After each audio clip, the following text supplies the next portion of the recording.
Good morning. Okay. Reminiscing again. This was the early 80s, 84, 85 time frame. I was in 115 stationed in Beaufort, and we decided to come out here to Yuma for 3 weeks. Well, we get out here to Yuma. Yuma's a party in town. Always has been. Especially for the military. Well, I worked a midnight shift. It was a master sergeant in ordnance, and Cricket, gun receiver, Major Daniels, they were all there. And this was funny. Anyways, I like stirring the pot. We were at the barracks watching TV, and the maintenance chief, Master Sergeant, I can't recall his name right now, said that he had a few drinks out in town, was going to call the duty, have the duty come out and get him, take him back to base. But he couldn't remember the number, so he called the operator. Well, the operator hit on him. Told him that it's been a long time since she's had a real Marine in bed with her and all this and that. And, you know, Master Sergeant apparently got all flustered. A couple days later, he didn't show up for work. And I was at the barracks, Top and I just had breakfast. Walked back to the barracks, and we seen the sergeant major knocking on his door because he didn't show up to work that morning. And I looked at the sergeant major and I said, "Oh, apparently you didn't get the word." "Well, what word's that, Staff Sergeant Taylor?" "Yeah, new sergeant major." Yes, yeah. Learned how to call me Gene. So anyhow, I looked at him and I went, "Oh, remember that phone call he had with that operator?" Apparently he went up to Phoenix and he's in jail. He called the duty trying to get some bail money. Apparently they arrested him for obscene phone calls to operators. So he's in jail. Well, I walked away. Master Sergeant looked at me and went, "You're not, no, Gene." And I went, "We're in Yuma. Gotta have fun." I went to bed. Well, I got up about noon, decided to go swimming, you know, do some strokes, and then go out for my run. So I got to the barracks. The Master Sergeant in charge of avionics was over there swimming. He comes up to me and he goes, "Hey, did you hear about the top?" And I looked at him and I says, "Heard what?" I played dumb. Well,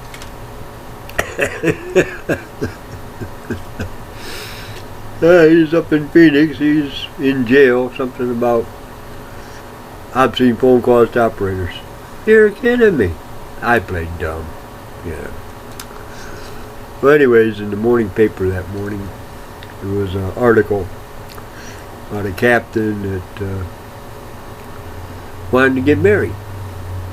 The only thing is, he fell in love with a sergeant. Commandant Marine Corps got involved with it. Told him to end the relationship. Kind of fraternization thing. Well, at the same time, this same sergeant was bringing charges against this other captain for rape. And nothing's being done there. Well, I cut the article out, hung it up in maintenance control with the caption, you know, "Marriage is illegal, rape is legal. Commandant Marine Corps." Well, we also had a female in the electric shop. Now this girl wore a dunce hat like you wouldn't believe. You know, these reversible crescent wrenches. Well, she called them the innie and outie. You got an innie one and you got an outie one. You know, putting screws in and taking screws out. I mean, this girl was dunce. But anyways, Avery, Staff Sergeant Avery, picked up this poster at the 7-Day store, hung it up in the ComNav shop, and this girl protested like you wouldn't believe, because it was a picture of this girl in a bikini selling Mac 2s or something, and this girl was insulted about it. So I went ahead and went to the 7-Day store and bought a Playgirl. And when I went into work that night, all this stuff happened the same time frame, same night. I went over to the electric shop and hung the centerfold up in the electric shop with the caption, "Equal Rights." Told the sergeant to let Terry see it in the morning.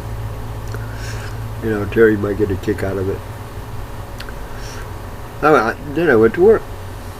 Well, in the morning, all 3 stories came to light. I mean, Major Daniels was sitting in there as we were having a couple situations going on with a couple airplanes and parts, and you know, it was hectic maintenance-wise.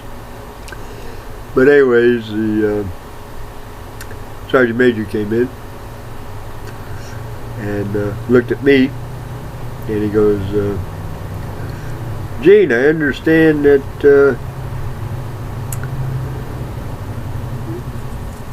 you're the instigator of that operator thing." "Who, me?" About that time, the Master Sergeant from Avionics walks in, looks at me, and he goes, "Playgirl?" And I looked at him and kind of smiled, and I went, "Yeah, gotta have equal rights." You know, I was going to take a centerfold picture of me and hang it up there in a Speedo. Sergeant Major made a comment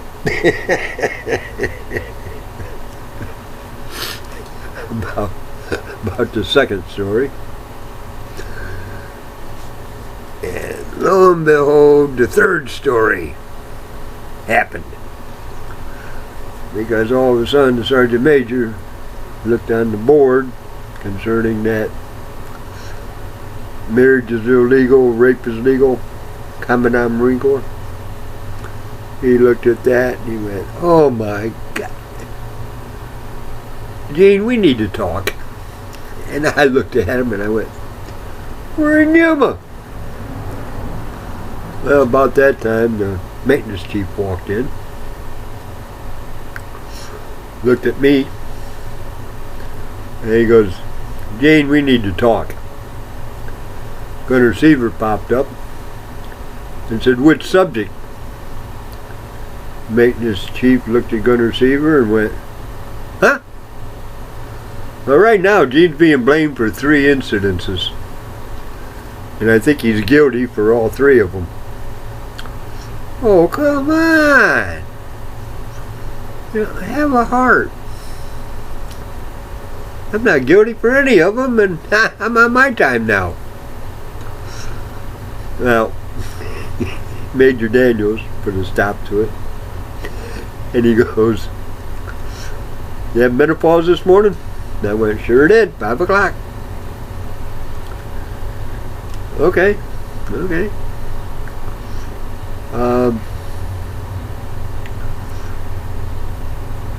I agree with the newspaper article.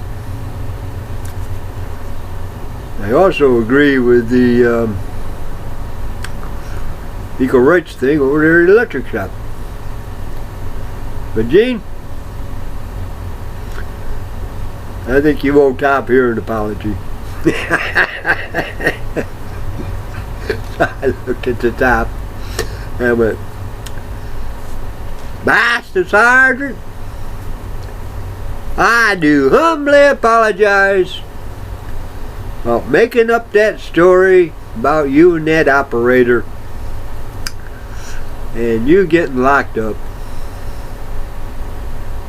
But at the time it sounded good. Everybody cracked up and started laughing. Well, Sergeant Major has all the fat bodies out. Ice cream truck comes by. So I go out.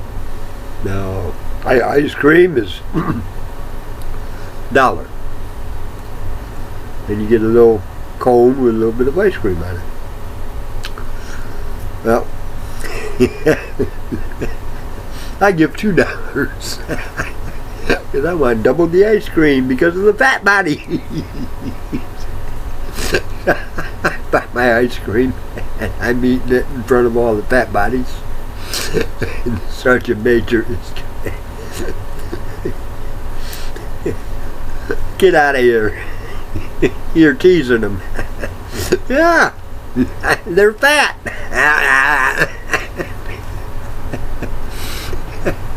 Just having fun. Well, we get on the airplane to come back home, and something happened outside. I was running late or something. The only seat that was available was sitting next to Gunner Seaver on one side and the Sergeant Major on the other side. And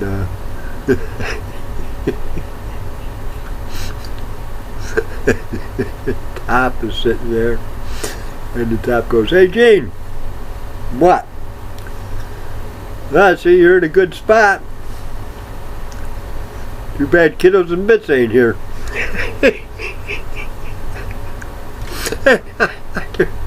And I looked at him, and Gunner looked at him and went, "We're still dealing with that?" And the Top goes, "Yeah, we sure are, because 3 is an uneven number. There's got to be a 4th. There's got to be something else that son of a bitch did." All the way home, they were going through all the stuff that was happening out in Yuma. Now, I'm not talking job-wise. I'm talking fun-wise. Well, Jack Bays bought a bikini.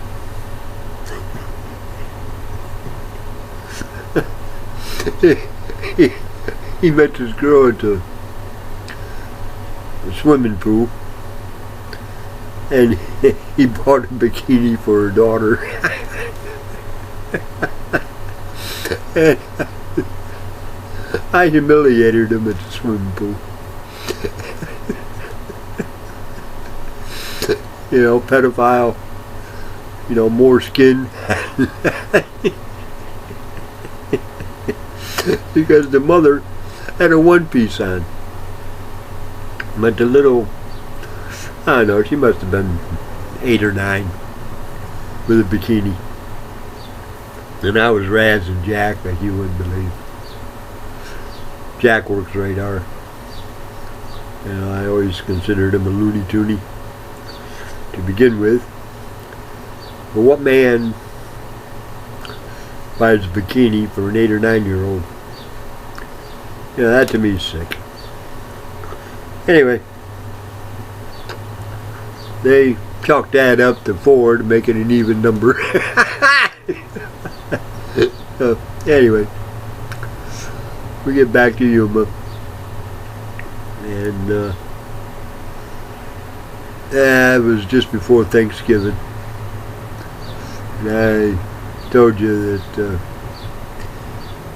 in the F4 community, you go to work in the morning and you may not make it home for supper.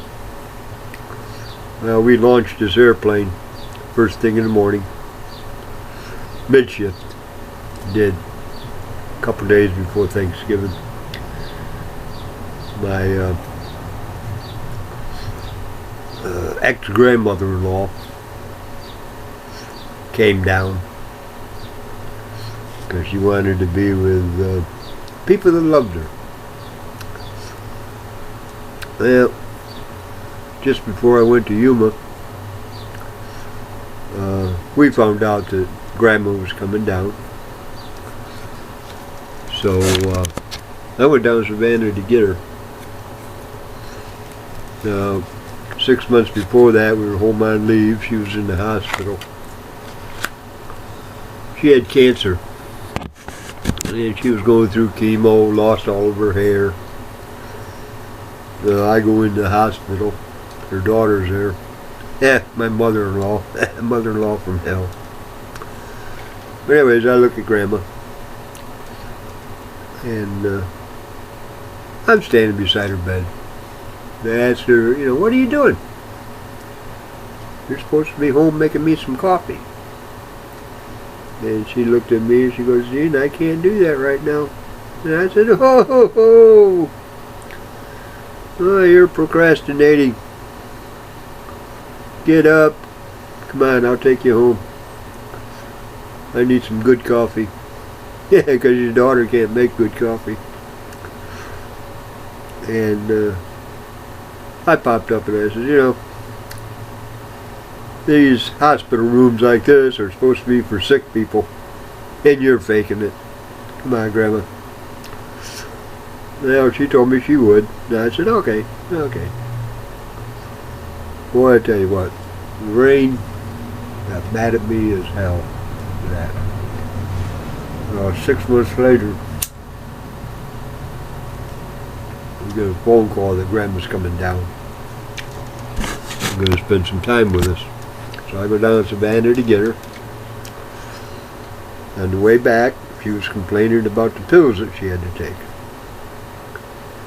So I told her, there's the window. Well, she tossed her pills out. So I told the ex about it. And I ended up getting a hold of Mike. Going down and getting him. At that time, my daughter was probably 8 years old. She just lost her turtle. According to her, it croaked. And we buried it in her window underneath in the backyard underneath the window, and made a little tombstone for it. And anyhow, I ended up getting a pocketbook full of pills, finding them finally after about a couple hours. And Grandma just refused to take her pills. Now, after she got up speed with jet lag, because it just tore her apart. That airplane from New York to Savannah just tore her apart. And she slept for about 10 hours. Well, it was Saturday morning. I was out changing spark plugs and the points in the car. And Grandma came out, had 2 cups of coffee. Her and I sat down, had coffee. Pam came out and said that she needed milk. So I got my wallet out and gave my daughter $5 to go to the 7-Day store and get a jug of milk. And because the 7-Day store is only like 3 blocks away. Well, Grandma said, well, why don't I take the children and go? Sure. Well, she walked the children all the way to the 7-Day store, got the milk, came back, played on the playground a little bit on the way coming back, and made it home. By that time I was done with the car. My grandma and I had another cup of coffee, and we talked. And she told me that she's not taking her pills, and it's the best she's ever felt. And I told her, I said, well, my belief is every action there's an equal and opposite reaction, and if you take pills, your system's going to react the way the pills are by not doing what the body's supposed to do. Then when you quit taking the pills, your body gets lazy and you end up getting sick. So anyways, I go to work a couple of days before Thanksgiving, and sure enough, Dallas, Texas, airplane goes down. You know, the 5 of us loaded up on the 117 and flew to Dallas. We had to wait till the day after, the day just before Thanksgiving. In other words, it was like 9:30 that night that I got home, the day before Thanksgiving. I go into the house and find out that Grandma was taken to Buford Memorial Hospital. So I get in my car, and I'm still in uniform, but I go to Buford Memorial. I went to the ICU, and it was after hours, but I explained to the nurse what was going on, and she allowed me to go in and see Grandma. Well, Grandma informed me that she's ready to go to God. Well, at that time I was still Antichrist. I said, well, you believe what you believe, and I'll believe what I believe. Well, Grandma said that she's going to say a prayer before she goes to sleep about me having my eyes open. Hindsight being 20/20. I remember Chuck saying the same thing. But anyways, I get home. I got home about 1 o'clock in the morning. Well,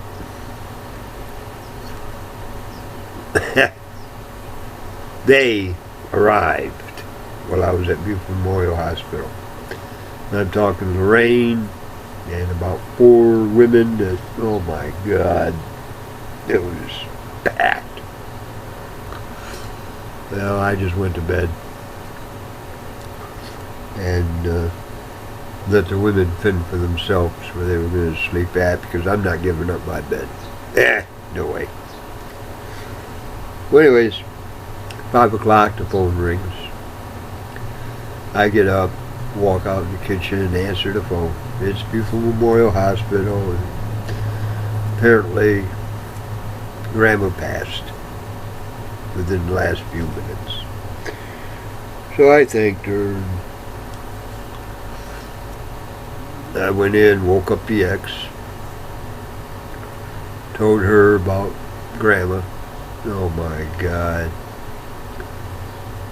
She started wailing and crying and upsetting everybody, and everybody started crying, and oh my God. I went out, poured myself a cup of coffee, and I'm sitting at the kitchen table.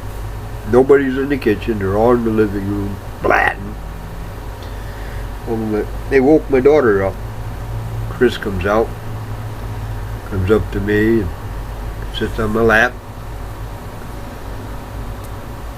welcomes me home, gives me a hug and a kiss, told me that she missed me those 3 days, and that we're having turkey for supper. I said, yeah, today's Thanksgiving. And then she wanted to know why everybody was crying. And about that time, Lorraine came out in the kitchen. And I looked at my daughter and I went, well, you remember Grandma coming down, right? Great Grandma? Yeah. She went to the hospital. She didn't feel good. And I went, yeah. Well, apparently Grandma croaked this morning. Oh, Jesus. Wrong word. Lorraine just started chastising me.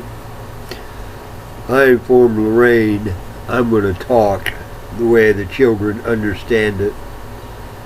Because if I looked at Chris and said the word pass, she would not understand. But she understands the word croaked because of her turtle.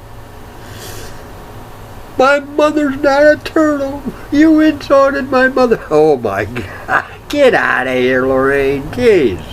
Get out of here.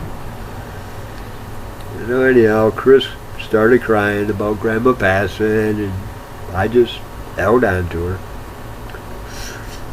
Well, girls asked me if I was going to go to New York for the... No, I'm not going with you women. Jesus, you're fighting over Grandma's underwear. I'm not... Nah, you women just pack up and get the hell out of here. Jesus. I'm staying here. So I get a phone call from the mortician after the girls go. And he asked me to come by and pay my respects. And I said, okay. So I went to the mortician. He was done with one side of her face. And he wanted to know about the resemblance. And I said, yeah, that's pretty close. That's pretty close. You're doing a good job. Well, didn't really have much to work with. What do you mean? Look at the other side. So he removed the cloth of the other side. Holy cow. Boy, I tell you, what happens to your body when you die, you know, things just fall off you. Well, anyways, that being said, I just thought I'd reminisce a little bit more. And,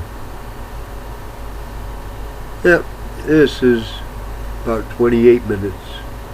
So this will be uploaded shortly. You guys have a beautiful day and take care. And just remember one thing. God provides. He gives you the will to live and the will to die. So, anyway, 28 minutes, so God bless.